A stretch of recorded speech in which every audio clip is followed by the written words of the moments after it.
Welcome to this week's Portugal News Update. Here's what's making headlines across Portugal this week. Blood donations urgently needed. We begin with an important appeal from the Portuguese Institute of Blood and Transplantation.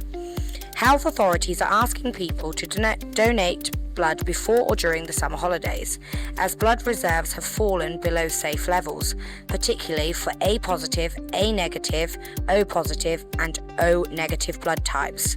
The Institute says donations usually drop during the hotter summer months as many people head off on holiday. But hospitals still need blood every single day for cancer patients, accident victims, emergency surgeries, and those requiring regular transfusions. The good news is that expats living in Portugal can also donate. Anyone aged between 18 and 70, weighing more than 50 kilograms and in good health is eligible. Before donating, you'll have a short medical assessment and your blood will be screened for your safety. If you don't know your blood type, don't worry. It will be identified during your first donation. The process itself is very quick, safe, and virtually painless. If you'd like to help save a life, appointments can be made through the Portuguese Institute of Blood and Transplantation website. Sometimes one small gesture can really make a huge difference. Property prices continue to climb. Now to Portugal's property market. If you've been thinking about moving into a larger home, it may cost you considerably more than you expected. New figures from property portal Imovirtual reveals that upgrading from a 3-bedroom apartment to a 4-bedroom property now costs around 100,000 extra on average. Moving from a 1-bedroom to a 2-bedroom apartment now requires almost 85,000 more, while stepping up from a 2-bedroom to a 3-bedroom home costs an additional 70,000. The most asked properties continue to be 2-bedroom apartments, which have risen by more than 10% over the past year.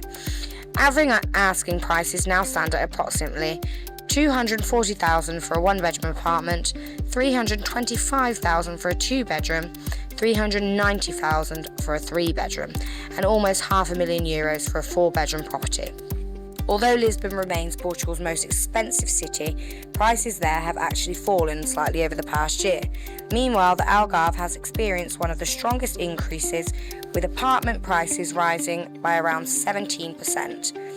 Even more surprising is that some of Portugal's biggest price rises have taken place outside the country's largest cities. Beja recorded an impressive increase of over 35%, while Viseu wasn't far behind, with prices rising by nearly 30%. Experts say more buyers are now looking beyond the traditional hotspots in search of better value for money. IMA speeds up student residency applications. International students could soon experience much faster processing times for their residence permits. Portugal's immigration agency, IMA, has partners with the University of Lisbon's Faculty of Law in a new pilot program designed to reduce.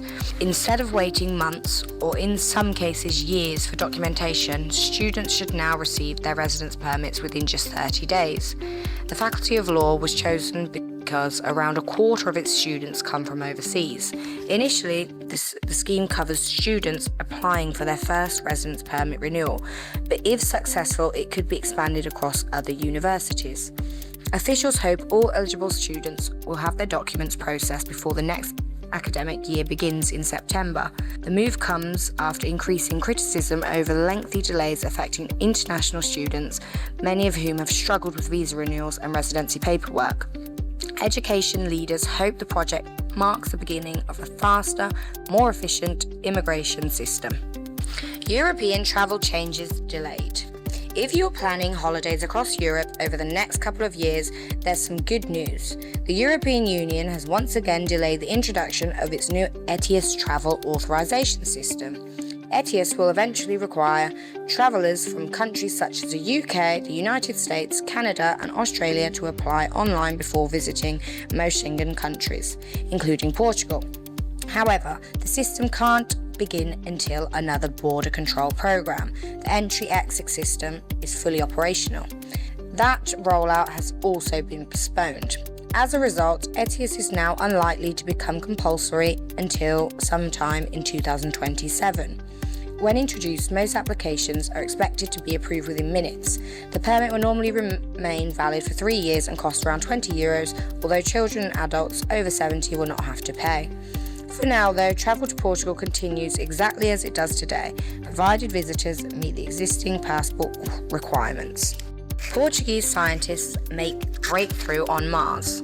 Finally, this week, Portuguese scientists have achieved a remarkable milestone in space research. Researchers from the University of Lisbon have completed the first ever detailed study measuring both the height and speed of clouds on Mars. The research used images captured by the European Space Agency Mars Express spacecraft, which has been orbiting the red planet for more than 20 years.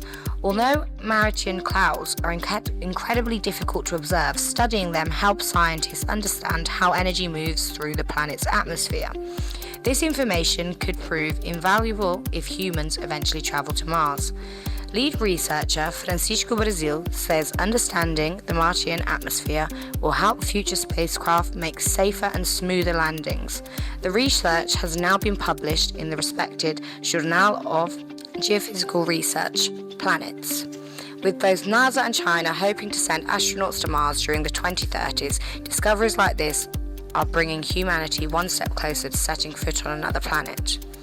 And that's your Portugal News Roundup for this week. To read these stories in full, along with many more covering life, travel, business and culture in Portugal, pick up your free copy of the Portugal News from today or visit theportugalnews.com. Thank you for listening and have a lovely week.